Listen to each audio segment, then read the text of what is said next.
The notification sound from your phone cuts through the night silence. Your ride is here.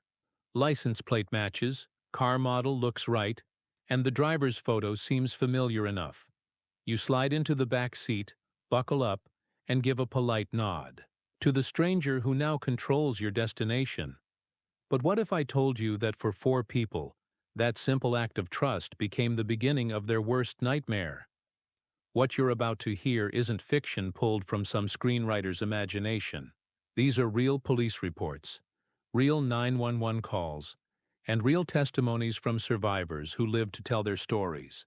Tonight we're diving into four true Uber horror stories that will make you question every ride you've ever taken. And every ride you'll take in the future, because sometimes the person behind the wheel isn't taking you home. Sometimes they're taking you somewhere much, much worse. Story 1. The Chemical Fog. Jessica Martinez had been on her feet for 16 straight hours at Brooklyn Methodist Hospital, her scrubs stained with coffee and exhaustion weighing down every step. As a night shift nurse in the emergency department, she was used to the chaos, the blood, the screaming. But tonight had been particularly brutal. 3 car accidents, 2 overdoses, and a stabbing victim who barely made it through surgery. All she wanted was to collapse into her bed in her small apartment in Park Slope, maybe grab a hot shower if she had any energy left. It was 2:47 a.m. when she finally stepped outside into the cold October air, her breath forming small clouds as she pulled out her phone and requested an Uber. The app showed her driver would arrive in 3 minutes. Marcus, 4.8 stars, gray Honda Civic. She didn't bother looking at his photo too closely. She just wanted to get home.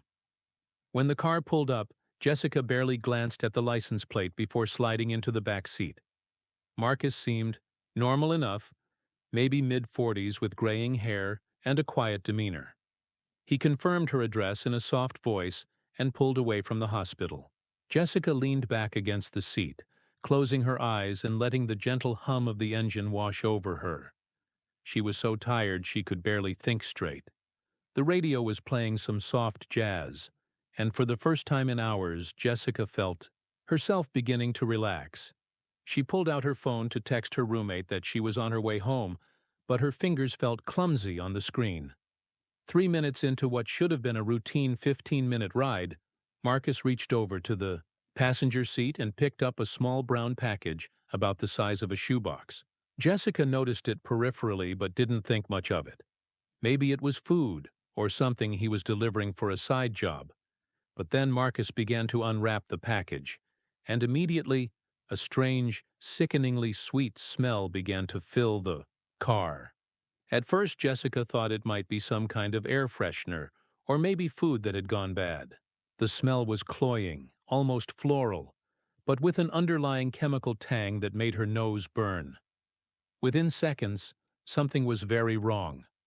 Jessica's vision started to blur around the edges, like someone was slowly turning down the brightness on everything around her. Her limbs felt impossibly heavy, as if gravity had suddenly tripled. She tried to lift her hand to roll down the window, but her arm felt like it was moving through thick honey. Panic began to set in as she realized this wasn't normal tiredness from her long shift. This was something else entirely. She tried to speak, to tell Marcus to pull over, that something was wrong, but when she opened her mouth, her words came out slurred and distant, like she was talking underwater. The last thing Jessica remembered clearly was looking up and seeing Marcus watching her in the rearview mirror. His eyes weren't concerned or confused like they should have been if this was some kind of accident. They were cold, calculating, patient. He was waiting for something, waiting for her to lose consciousness completely. In that terrifying moment of clarity, Jessica realized that whatever was in that package, Marcus had opened it on purpose. This wasn't an accident. This was planned. As darkness began to creep in from the edges of her vision, Jessica's survival instinct kicked in with a surge of adrenaline that cut through the chemical fog in her brain. She knew she had maybe seconds before she lost consciousness completely. With every ounce of strength she could muster, She lunged for the door handle. Her fingers were clumsy and uncoordinated, but somehow she managed to grab it. The car was slowing down for a red light, and Jessica threw her entire body weight against the door. The door flew open and Jessica tumbled out onto the cold asphalt, hitting the pavement hard. Pain shot through her arms and legs as she scraped against the rough surface, but the shock of the fall and the rush of cold night air brought her back to full awareness like a slap to the face. She could hear Marcus shouting something from the car, but she didn't look back. She stumbled to her feet and ran toward the nearest building, a 24-hour diner, screaming for help. When police arrived and investigated Marcus's car, they found chloroform-soaked, rags hidden in that innocent-looking package. The detective who handled Jessica's case told her that Marcus had been using this method for months. He would pick up lone passengers, especially women working late shifts, and incapacitate them with chloroform. What happened after they lost consciousness was something Jessica didn't want to think about. The detective also told her something that made her blood run cold. Jessica wasn't Marcus's first victim. She was just the first one who had managed to escape before it was too late. The others hadn't been so lucky. Story 2. The Wrong Destination.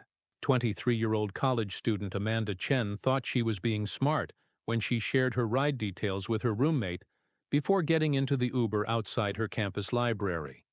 It was 9:30 p.m. on a Thursday, and she had just finished a grueling study session for her organic chemistry exam. The library was closing, and most students had already left for the night, leaving the campus eerily quiet. Amanda pulled out her phone and requested her ride home to her off-campus apartment, a routine she had done hundreds of times before. The driver, David, had perfect 5-star ratings and over 2,000 rides completed.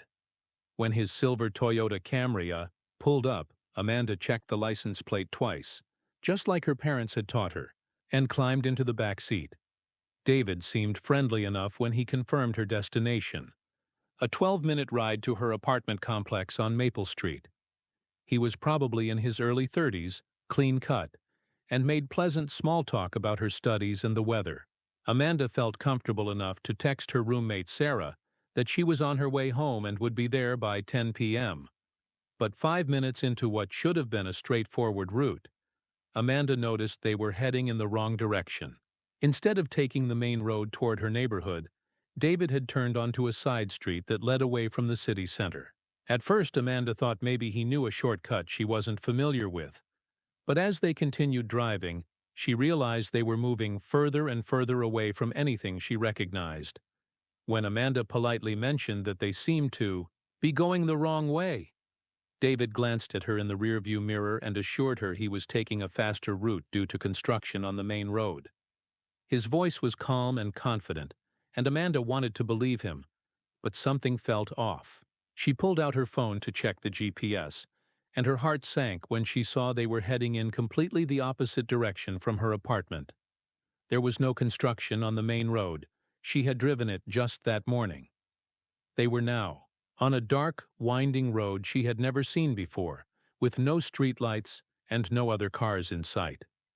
Amanda's pulse began to quicken as she realized they had been driving for almost 15 minutes, well past the time it should have taken to reach her apartment.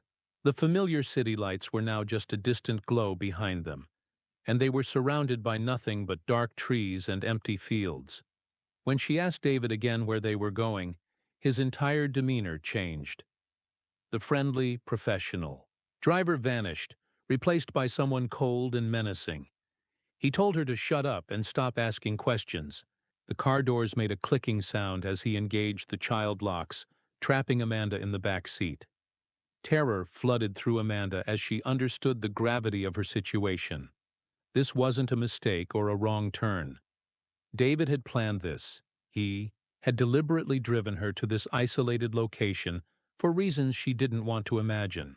Her hands shaking, Amanda managed to secretly dial 911 and leave the line open, whispering their location when she could see road signs in the darkness. She also began frantically texting her roommate Sarah, sending her location updates and telling her to call the police immediately. Sarah, who had been expecting Amanda home by 10 p.m., knew something was seriously wrong when she received the panicked messages. David eventually pulled the car over in a remote area surrounded by dense woods, miles from the nearest house or business. The silence was deafening except for the sound of Amanda's racing heartbeat.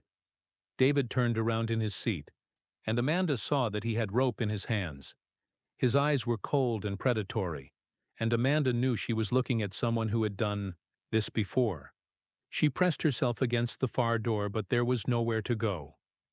David began to climb into the back seat, but just as Amanda thought her nightmare was about to get infinitely worse, the distant sound of sirens pierced the night. Ere David's head snapped up, his face contorting with rage and panic. Amanda had been texting her location to Sarah throughout the entire ride, and Sarah had immediately called 911 when Amanda didn't arrive home as planned. The police had been tracking Amanda's phone and were closing in fast. David cursed and scrambled back to the driver's seat, but instead of trying to drive away, he panicked completely. He threw open his door and fled into the woods on foot, leaving Amanda locked in the car but alive and unharmed. Police found Amanda 20 minutes later, traumatized but safe. David was arrested 3 hours later when he emerged from the woods, covered in scratches and completely lost. When police searched his car and apartment, they found zip ties, duct tape, a shovel, and detailed maps of remote areas around the city. They also discovered that David had been planning these abductions for months, using his job as an Uber driver to select victims. Amanda's quick thinking in sharing her location with her roommate, and Sarah's immediate response when something seemed wrong, had saved Amanda's life. The detective told Amanda that they found evidence suggesting David had successfully carried out similar attacks before, but those victims had never been found. Story 3. The Stalker's Obsession. Real estate agent Monica Williams had used Uber hundreds of times without incident during her 3 years working in the competitive Los Angeles market. She was successful, independent, and careful about her safety, always checking license plates and sharing her location with her assistant. So when driver Kevin picked her up from a client meeting at a luxury condo development in Beverly Hills on a Tuesday afternoon, she didn't think twice about the normal conversation they had during the 20-minute ride to her house in Santa Monica. Kevin seemed genuinely interested in her work, asking thoughtful questions about the real estate market, the neighborhoods she specialized in, and even complimenting her on the professional way she handled herself. He appeared to be in his late 20s, well-groomed and articulate. Monica found herself relaxing during the ride, even sharing some details about her upcoming listings and her favorite coffee shop near the office. When they arrived at her house, Kevin helped her with her heavy briefcase and portfolio, and Monica was so pleased with the service that she gave him 5 stars and even added a generous tip. But that pleasant ride was just the beginning of Kevin's dangerous obsession with Monica. 3 days later, on Friday evening, Monica was coming home from a dinner with friends when she noticed a familiar car parked across the street from her house. It was Kevin's Honda Civic, the same one from her Uber ride. When she approached the car to ask what he was doing there, Kevin rolled down his window and claimed he was picking up another passenger nearby, showing her his phone with what appeared to be an active ride request. Monica felt uneasy but didn't want to seem paranoid, so she went inside and watched from her window. Kevin sat there for another hour before finally driving away. Monica tried to convince herself it was just a coincidence, but deep down she knew something wasn't right. The following week, Kevin showed up at her real estate office during her lunch break. He claimed he was interested in looking at properties, and had specifically requested her because of their previous conversation.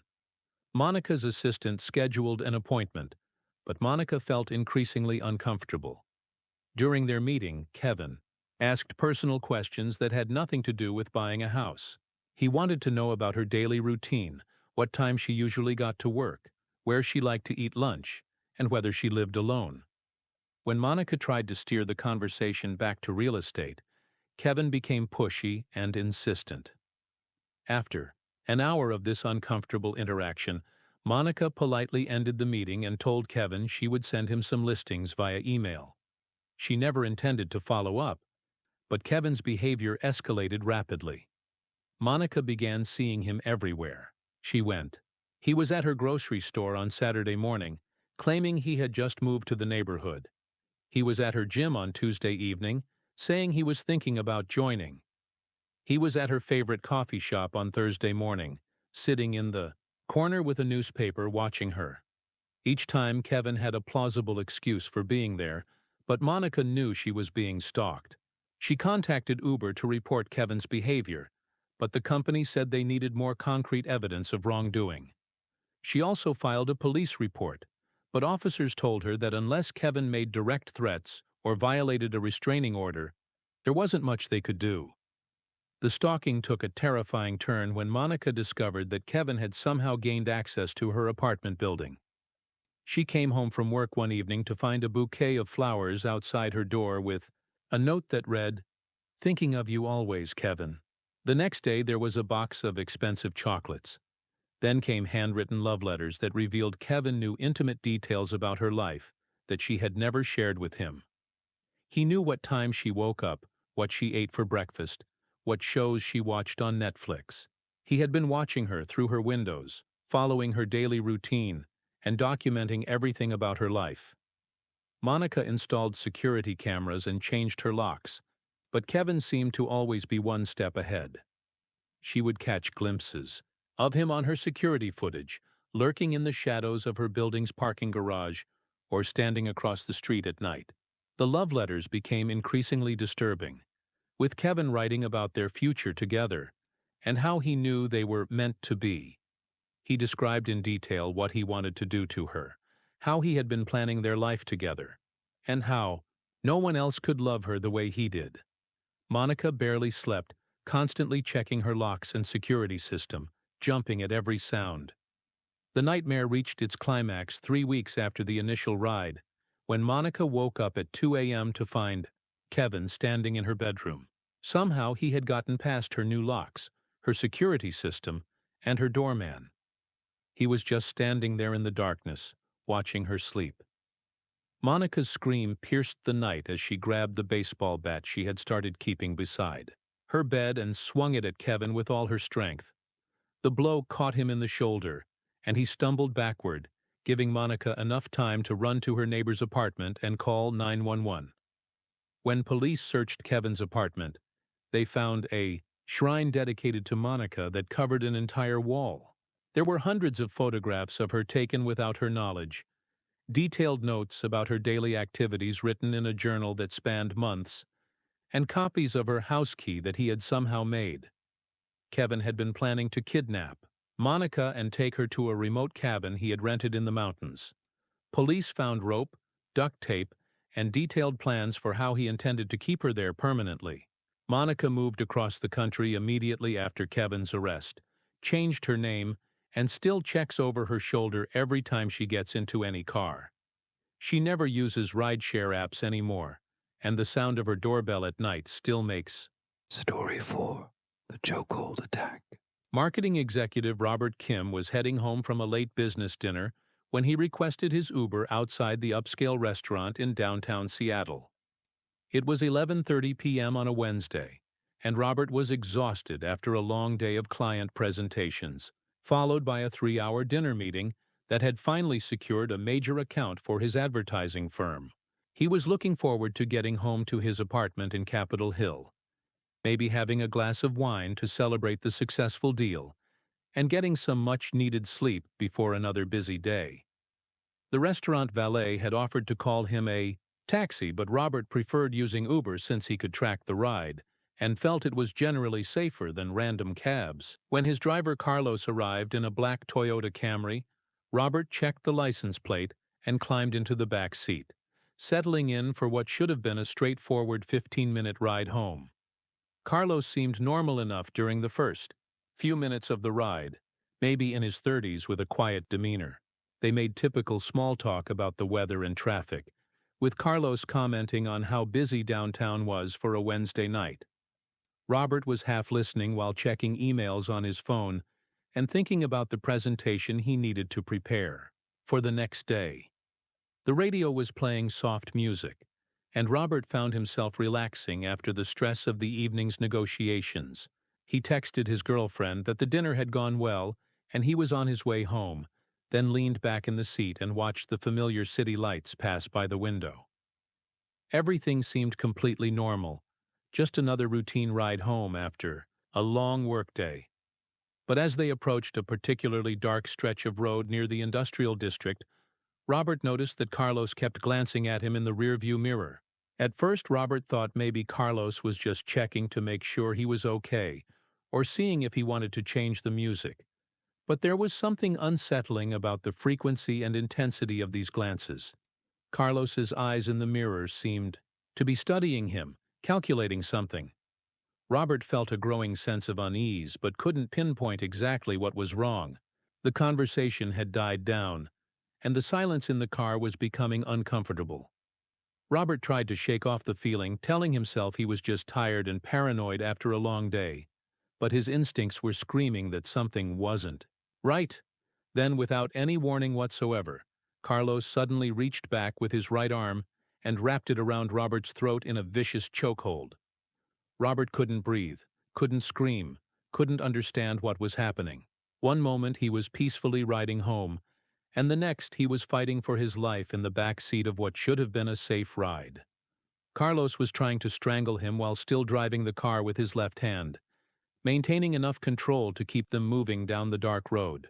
Robert's vision started to go black as the pressure on his windpipe increased. Panic flooded through him as he realized this wasn't a robbery or a carjacking. Carlos was trying to kill him. Robert clawed desperately at Carlos's arm, trying to break the chokehold. But Carlos was stronger and had the advantage of position and surprise. In his desperation, Robert remembered the metal water bottle he always carried in his briefcase. With his consciousness fading fast, he managed to grab the bottle and swing it as hard as he could at Carlos's head. The impact was tremendous, the sound of metal connecting with skull echoing through the car. Carlos immediately released his grip and let out a scream of pain, momentarily losing control of the vehicle. Robert gasped for air, his throat burning and his vision slowly clearing as oxygen returned to his brain. But Carlos, though injured, was still conscious and still dangerous. The car was swerving wildly as Carlos tried to regain control while also reaching back to grab Robert again. Robert knew he had only seconds before Carlos recovered enough to continue the attack. Still dizzy and disoriented from being choked, Robert swung the water bottle again, this time catching Carlos in the temple. The blow was enough to make Carlos lose consciousness completely, but it also meant that no one was driving the car. They were traveling at about 40 miles per hour down a winding road, and Robert watched in horror as they veered off the pavement and crashed into a metal guardrail. The impact threw Robert forward into the seat in front of him, but the seatbelt and airbags prevented serious injury. The car came to a stop with the front end crumpled against the guardrail, steam rising from the damaged engine. Robert stumbled out of the wrecked car, his throat still burning and his hands shaking uncontrollably. Carlos was unconscious in the driver's seat, blood trickling from his head where the water bottle had connected. Robert called 911 immediately, his voice hoarse and barely audible from the damage to his throat. When police and paramedics arrived, they found Robert sitting on the guardrail in shock, still clutching the metal water bottle that had saved his life. Carlos was taken to the hospital under police guard, and when he regained consciousness, he was arrested for attempted murder. The investigation revealed that Carlos had been planning to rob and kill Robert, then dispose of his body in a remote location he had scouted earlier that week. Police found detailed notes in Carlos's apartment describing his method of operation. He would pick up well-dressed passengers leaving expensive restaurants, strangle them during the ride, steal their wallets and phones, and dump their bodies in isolated areas outside the city. Robert wasn't Carlos's first intended victim, but he was the first one who had fought back successfully. The detective told Robert that his quick thinking and willingness to use whatever weapon was available had saved his own life. Carlos was eventually sentenced to 15 years in prison for attempted murder, but Robert still suffers from nightmares and anxiety attacks. He never uses rideshare services anymore and has developed a phobia of being in cars with strangers. The simple act of getting into a vehicle with someone he doesn't know brings back the terror of that night when a routine ride home became a fight for survival.